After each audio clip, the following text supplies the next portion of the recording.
क्षमा 42-43 श्लोकों में स्तुति। लेकिन ब्रह्मा जी को पता है भगवान प्रसन्न नहीं हो रहे, अप्रसन्न करने का एक तरीका बचा है। क्या? इसी में ब्रह्मा जी कह रहे हैं तत्तेनुकंपां सुसुवीक्षमाणो भुंजान एवात्मकृतं विपाकं हृदवाद बपोर्भिर विदधन नमस्ते जीवित योग मुक्ति पदे सदाय भाग। हम तो सब आपके तक पुत्र समझो, दाय भाग आपको कृपा करनी पड़ेगी। पत्तेनुकंपां सुसुवीक्षमाणो ईक्षमाणः दर्शन, समीक्षमाना सम्य दर्शन, सुसमीक्षमाना सम्य सुंदर दर्शन करना प्यारे, ये आपकी कृपा से, आपकी बिना कृपा से ते अनुकंपा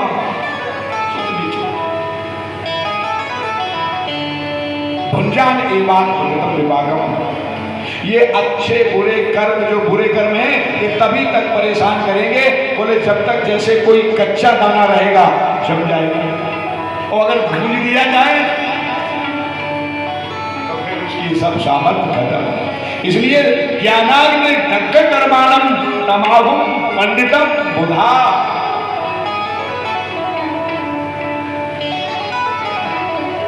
और ब्रह्मा जी को लगा भगवान कैसे प्रसन्न हो, तो ब्रह्मा जी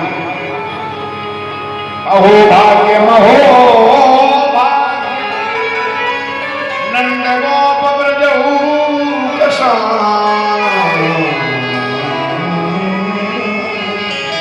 यन्मित्रं परमानंदं पूर्ण ब्रह्म सनातनम। अहो भाग्य महो भाग्य, ये भाग्यशाली है, धन्य है। अहो भाग्य जो नंद के लाला के साथ में खेल रहे हैं, कौन है ये? आप कौन है? साक्षात ब्रह्म है, पूर्ण ब्रह्म समय यन मित्रम परमानंदम, जिनका मित्र परमानंद परमात्मा। धन्य ये मित्र जिसको मान रहे हैं वो परमात्मा धन्य के पास। राम जी को प्रसन्न करना हो तो उनके सामने हनुमान जैसे भक्तों की कोई चर्चा नहीं, और अगर हनुमान जी को प्रसन्न करना है तो उनके सामने प्रभु चरित्र सुनिए को, को प्रसन्न करना तो उनके सामने राम जी। ब्रह्मा जी जान गए भगवान कैसे प्रसन्न हुए, भक्त वत्सल है, भक्त वांछा कल्पतरु है, भक्तों की प्रशंसा करो तो भगवान अपनी स्तुति से प्रसन्न नहीं हुए। और जैसे का ये ग्वाल बाल धन्य है, गोपी गाय बछड़ सब धन्य है, कृपा ब्रह्मा जी। परीक्षा ब्रह्मा जी जो परीक्षा लिए, परीक्षा की विधि अच्छी है। परीक्षा तो देवराज इंद्र ने भी ली, पर उन्होंने परीक्षा ली जिसमें 7 दिन तक ब्रजवासियों ने जी भर के भगवान का दर्शन किया, और भगवान अपने ब्रजवासियों तो ये प्रसन्न, इसी में चीर हमें का प्रसन्न करने को।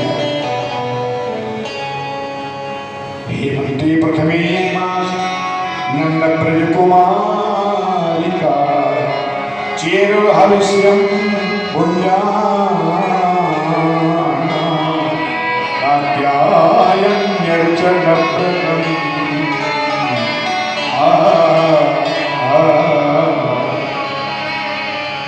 हेमंत ऋतु, देखो 6 ऋतुएं और 12 महीने, एक ऋतु 2 महीने रहती है। ग्रीष्म वर्षा शरद चैव हेमंत शिशिरस्तथा और ऋतु राजो वसंत खडवा निरवसंता, 6 ऋतुएं 2 महीने।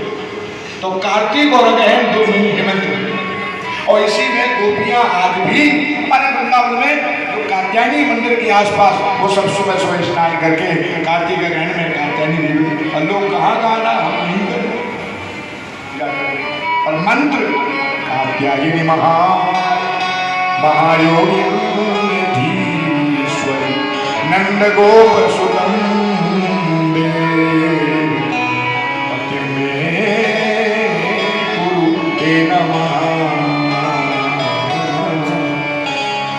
कात्यायनी, हे महामाये, हे महायोगिनी, हे अधीश्वरी, नंद के लाला को मेरा पति बना दो, ते नमः, आप बोल नमस्कार। हेमंत शब्द का वैकल्पिक तो षष्ठी विभक्ति में भी और चतुर्थी में भी थे। आपको नमस्कार है, मेरा प्रणाम स्वीकार और नंद के लाला को मेरा पति बना। अब देखिए वो गोपियां भी इनमें पूजा कर रही जिनके विवाह हो गए, उनके पुत्रों के भी विवाह हो गए, अब वो भी कह रही नंद को सुतम देव पति क्यों? क्योंकि सबको पता है तुम हो एक अगोचर सबके प्राण, हम सब जीवात्माएं। मीरा जी जिस समय ब्रज में आई उस समय के सिद्ध संत श्री जीव गोस्वामी और जीव गोस्वामी को संदेश मिला मेवाड़ से मीरा। अच्छा तो उनसे कह दो कि मैं किसी भी स्त्री से नहीं मिलूंगा। मीरा जी के पास आए वो मेरे गुरु जी किसी। अच्छा बड़ी जोर से हंसी आ गई मीरा। सेवक ने कहा आप हंस रही क्यों? बोले इसमें हंसी आ रही है कि मैंने तो सुना था कि इस ब्रज में इस पूरे ब्रह्मांड में एक ही पुरुष है, बाकी तो सब उसकी स्त्रियां हैं, जितनी जीवात्माएं सब उसकी पत्नियां हैं। आज मुझे इस बात की खुशी है कि कोई दूसरा पुरुष है। तो ये समाचार सेवक ने जाकर के जैसे पूछा, जीव गोस्वामी दौड़ते हुए मीरा जी के चरणों में, देवी तूने तो आज सोते हुए मुझे जगा। सच है हम तो सब उसकी पत्नियां, पति तो वो है सबके पास। प्रायः देखो हरदासी संप्रदाय में, हरदासी संप्रदाय बांके बिहारी वाले संप्रदाय में जब आरती की जाती प्रायः गोस्वामी लोग सर पे वस्त्र डाल करके तब आरती करते हैं। सखी भाव में सर नंगा नहीं होना चाहिए।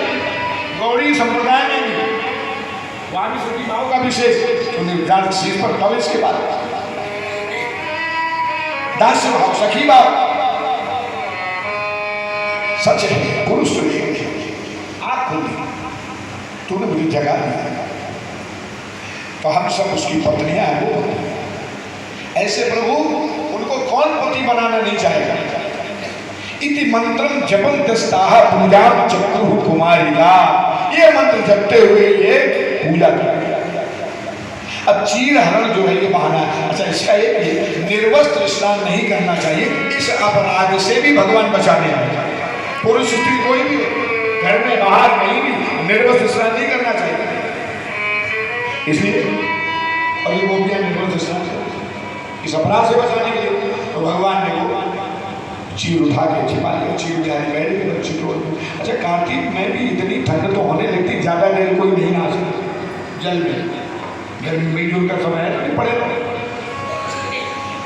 तो सर्दी लगी, अब जब सर्दी हल्की से लगे तो तुरंत वस्त्रों की तरफ लेके तो जाना के वहीं हो सकता है इधर उधर हो गए। हवा भी तो नहीं चली थी, कोई बंदर आया मनुष्य आया नहीं, आंधी तूफान आया नहीं, वस्त्र गए ना।